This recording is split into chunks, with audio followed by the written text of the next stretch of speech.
Oh, hello, yeah. Well, good grief. It is the weekend and I have some time. Hooray, yeah. Better than wages, yeah. Anyway, I guess yesterday's big news story was, of course, the enormous not quite reform win. So there'll be lots of interviews with reform people about not winning. I guess it might mean that Nigel Farage basically decides to maybe, I don't know, go to the House of Commons and actually not sulk about the fact that he doesn't get his rights in Prime Minister's question time.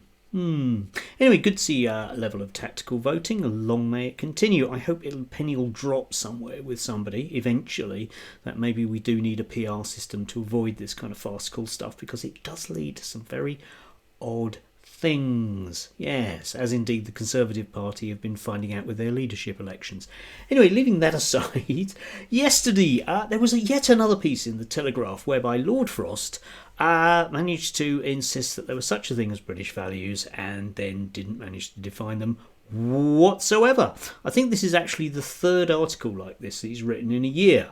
Anyway, we're going to dive into this just very, very slightly and see exactly what these British values are, because apparently they're very important. Yeah, here we go. These values make us British. All on our islands must embrace them. Yeah, you see the dogmatics nature of that one. If we do not establish a common cultural understanding of our country, then segregation is inevitable. Yes. Now, he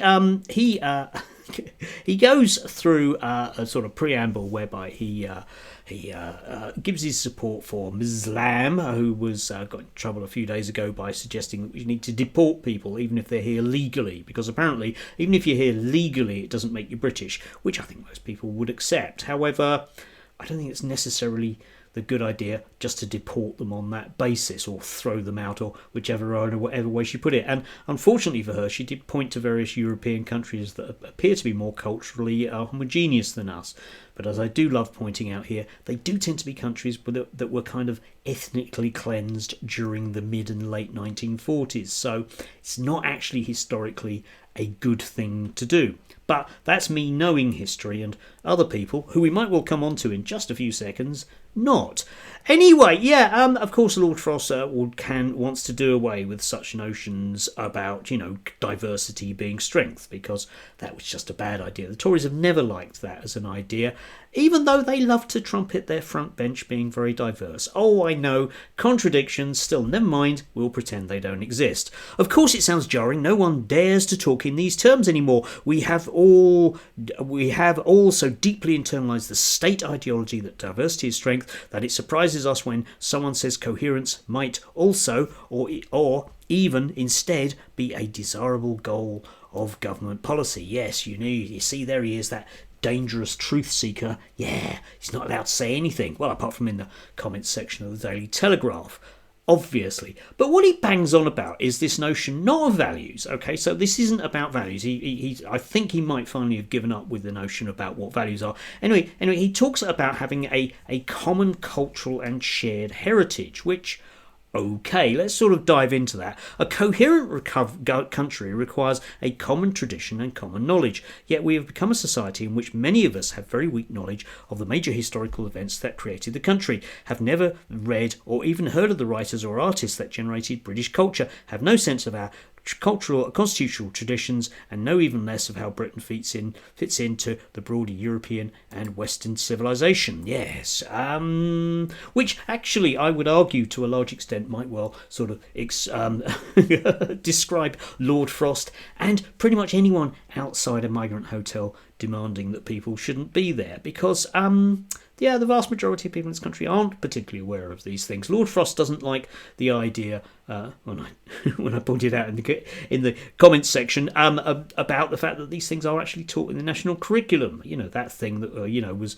brought in by Lady Thatcher in the mid 1980s and was then rewritten by Gove about 15 years ago. But apparently that's not good enough. But yes, we do actually have a shared common understanding of these things, because the reason why there are so many people from what used to be the empire is because of the empire, which is actually an awful lot of very, very shared history. It's just other people's perception about that history is quite different from Lord Frost's, And you don't have to go very, very far abroad, in inverted commas, for that to be a real thing. I would suggest you can merely go across the border to, well, I don't know, Wales, who just have a new MP, of course, or maybe Scotland, or indeed maybe Ireland, either in the north or the south, to see exactly what their shared understanding of our shared history is, because British values at that level certainly don't exist. But that's again just me being really picky.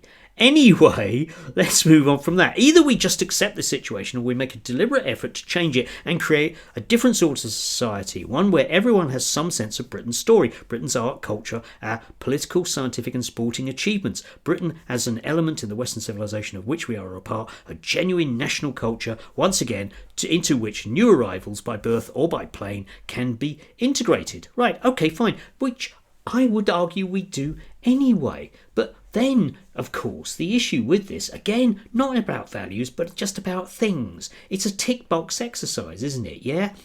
It's tea and fish and chips, and it's warm beer and cricket on the green and all of those other things that aren't actually anything realistically at all, other than, picture postcards you send home from a holiday in London.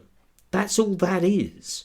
But we do that. There is this, again, I'll point it out, there is this shared cultural viewpoint of it. Yeah, the Windrush group, the Windrush generation and their descendants have that very shared history, which I think most people in this country actually very much recognise. It's one of those things about the hierarchies of racism, this thing about the way that certain people are certainly higher up in the hierarchies of racism. People from distinctly Christian-based bits of the empire compared to, I don't know, Hindu or Muslim-based bits of the empire. You can actually see that, right? Anyway, again, moving on. I know all this sounds countercultural, but things have come to such a pass as we're going to have to require consciously that what we could once rely on people to absorb unconsciously. If we don't do that, if we don't establish a common cultural understanding of our country, if we don't informally and formally expect people to be familiar with it, that's why things will never stop getting why will things never stop getting worse? Sorry, I've forgotten that was a question. Yeah. Except, of course, I don't think things are getting worse. You see, I think things are just getting, basically in their own way, something a little bit different. I mean, they're certainly getting worse in lots of reasons, but it's not due to the fact that various people that Lord Frost or indeed Ms. Lamb don't like are here. It's getting worse because of, I don't know, the sorts of policies that Lord Frost was very directly responsible for when he was in government. I'm going to put that one out there as just a vicious punt.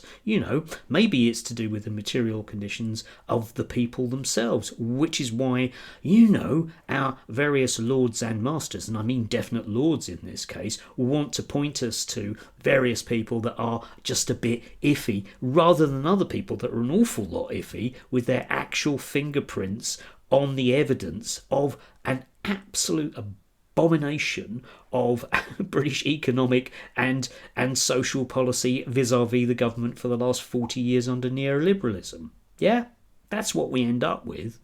Nothing here you will notice about values, realistically, but just simply wanting other people to be a bit more like Lord Frost. Well, I'm not, even though I'm just if not more British or indeed English than he is. I'm sorry, but I think I have a far greater understanding of Britain's place in the world and our, in inverted commas, shared cultural understanding of that than he does, because I would never write a piece like this about British values and just basically use it as a way of saying that other people that look a bit funny should look a bit less funny. Anyway, do have a lovely weekend. I'm sure you will. I'm looking forward to mine. Enjoy.